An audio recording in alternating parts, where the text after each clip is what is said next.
jadi ku ngaji, rapi, mati. Assalamualaikum warahmatullahi wabarakatuh.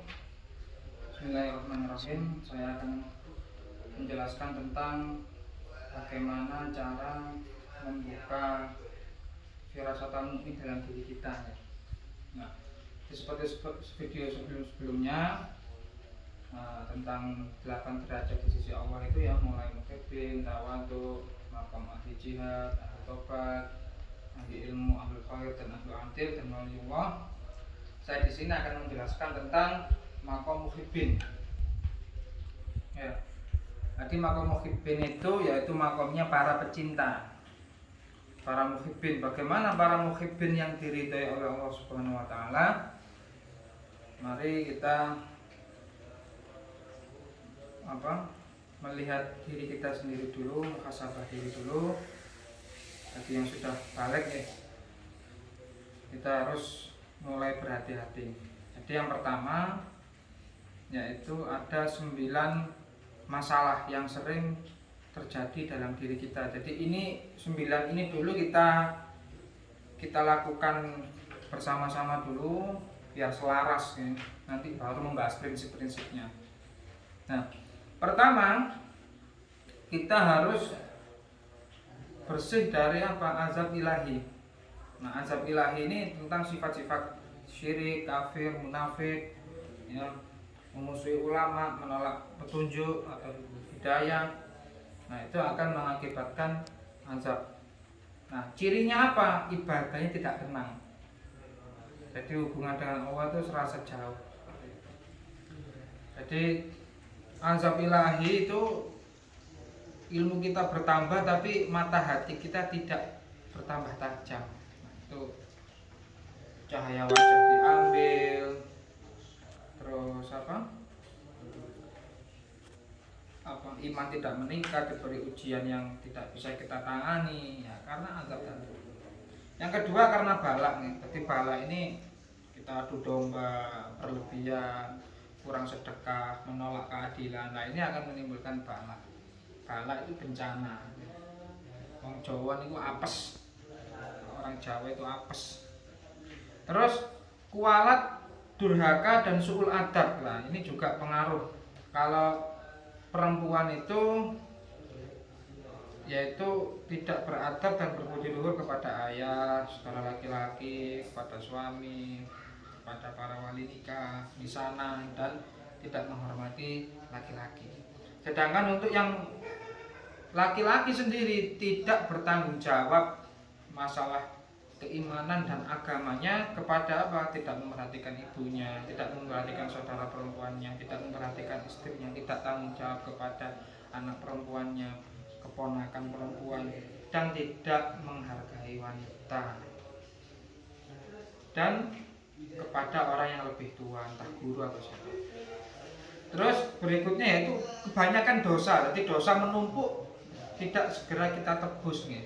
Tidak kita mohon maaf dan tidak kita tebus. Nah, ada dosa kecil, ini bisa hilang dengan ibadah sunnah. Ada dosa sedang, bisa ditobati ya. Kalau dosa tidak disiplin di pondok, ditakzir kan seperti itu. Terus dosa-dosa besar bisa ditutupi atau diakhiri. Terus utang puasanya jangan lupa, utang sholatnya jangan lupa zakat ya. Tidak menabung pada umroh dan haji udah berlebihan. Terus tidak mengakui anaknya padahal mampu, tidak membagi warisan sesuai ilmu-ilmu yang sudah ada, tidak sesuai dengan fikihnya. Terus masalah jodoh, pekerjaan, dan pengajian rutin.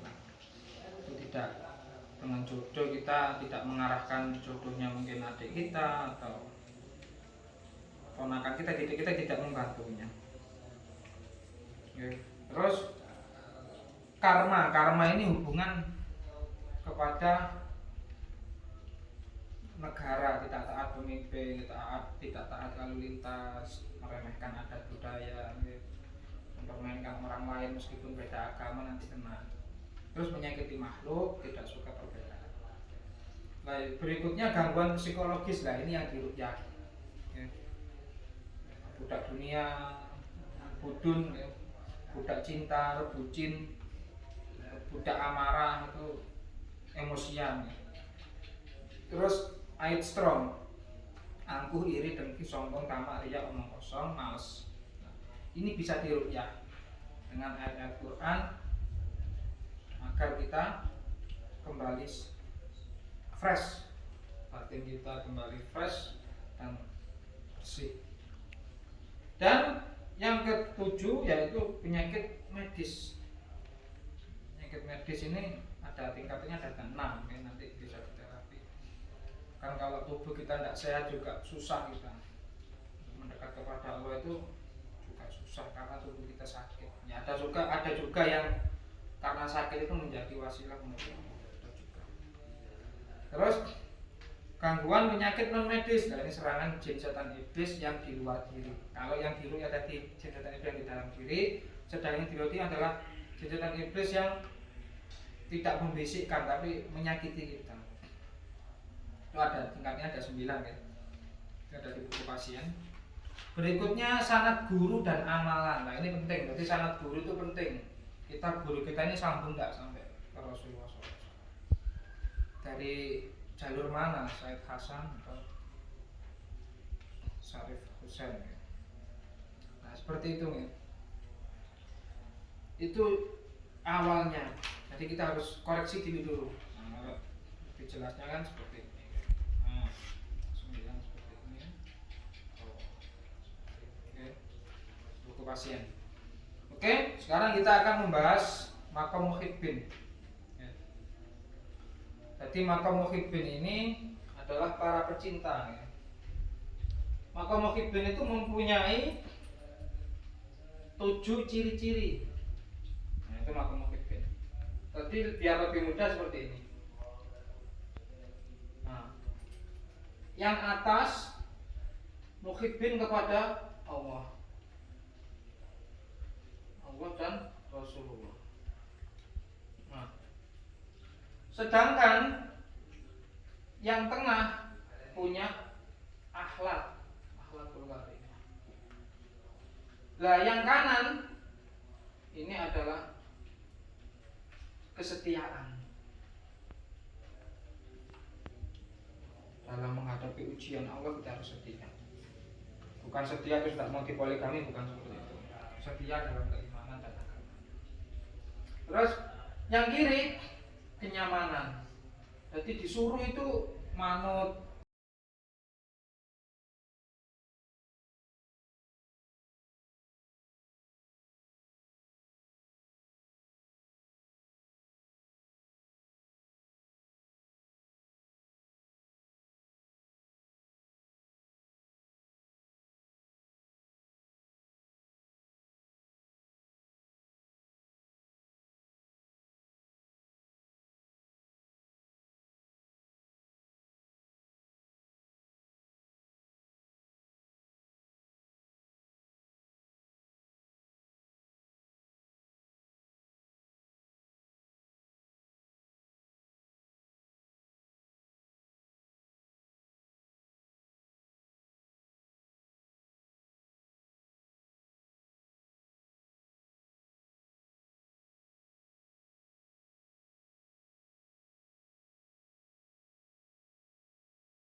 Satu, dua, tiga, empat, lima, enam, tujuh.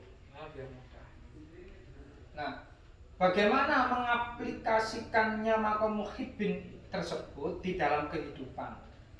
Nah, karena hatinya orang mukmin di setiap maqam atau derajat itu sama, jadi tidak ada bedanya. Ya. Jadi prinsip-prinsipnya itu sama, tidak ada orang muslim orang mukmin itu prinsipnya beda, itu tidak ada. Akidahnya itu sama, prinsipnya sama. Prinsipnya sama. Mana yang harus didahulukan, mana yang harus diakhirkan, mana yang harus dinomor duakan, nomor tigakan, ya. Itu harus jelas. Nah ini prinsip ini semuanya sama, di seluruh derajat sama.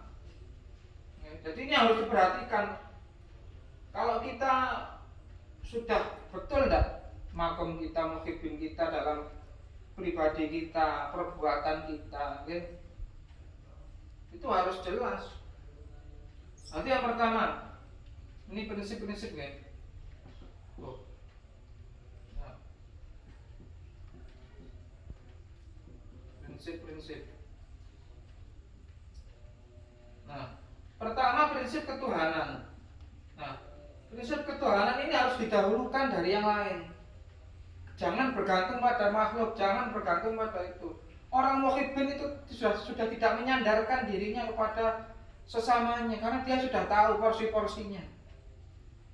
Berarti ketuhanan, kalau masalah jodoh, rezeki, kematian, derajat, mohon petunjuk kepada Allah. Nah, jangan kesana ke Allah. Yang kedua, prinsip agama. Jadi yang kedua itu prinsip agama. Kita harus menjaga agama kita dari barang-barang haram, dari godaan-godaan, dari tempat-tempat maksiat dan lain sebagainya. Nah, yang ketiga kepada negara. Nah, jadi kepada negara ini kita harus menjaga negara kita, tanah air kita. Lah, bukan berarti kita bom bunuh diri atau apa. Lihat dulu konsep negara, prinsip-prinsip negara.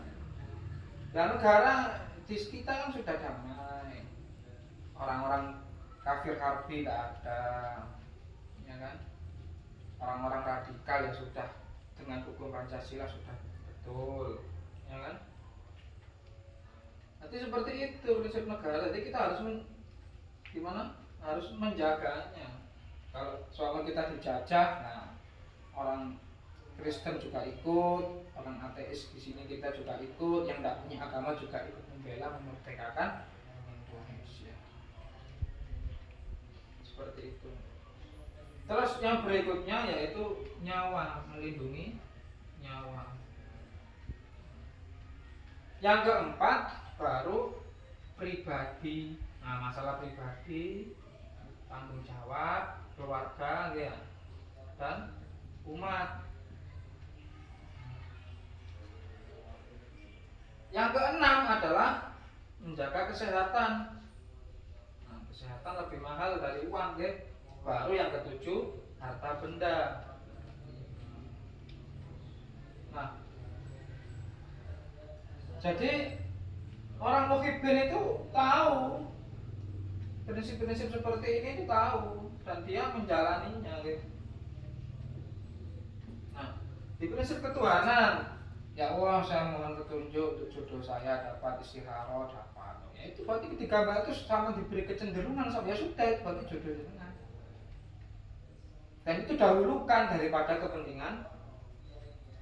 Kalau di agama itu sama dibanding-bandingkan. Atau yang ini, atau yang itu ini loh. Makanya sama biar tidak bingung membandingkan, sama mohon petunjuk kepada Allah. Seperti itu. Terus prinsip agama kedua. Nah, ya. Jadi kita harus menghargai mazhab lain, menghargai perbedaan. Karena kebenaran hanya milik Allah. Ya kalau zaman Rasulullah dulu bela Rasul sudah jelas benarnya, musuhnya sudah jelas salahnya. Ya sekarang ulama sama benarnya, kan repot. Kalau kita dukung salah satu menghina yang lainnya, model ijtihadnya berbeda lah, tambah pertumpahan darah, ya gimana terusan, tak boleh. Terus negara, nah, seperti itu, menjaga negara, keutuhan negara, menghargai agama lain, tidak memaksakan agama Islam, yang tidak menghina-hina Tuhan orang lain, tidak menjelek-jelekkan. Nah, kita jelaskan saja. Kalau urusan hidayah kan buat urusan kita.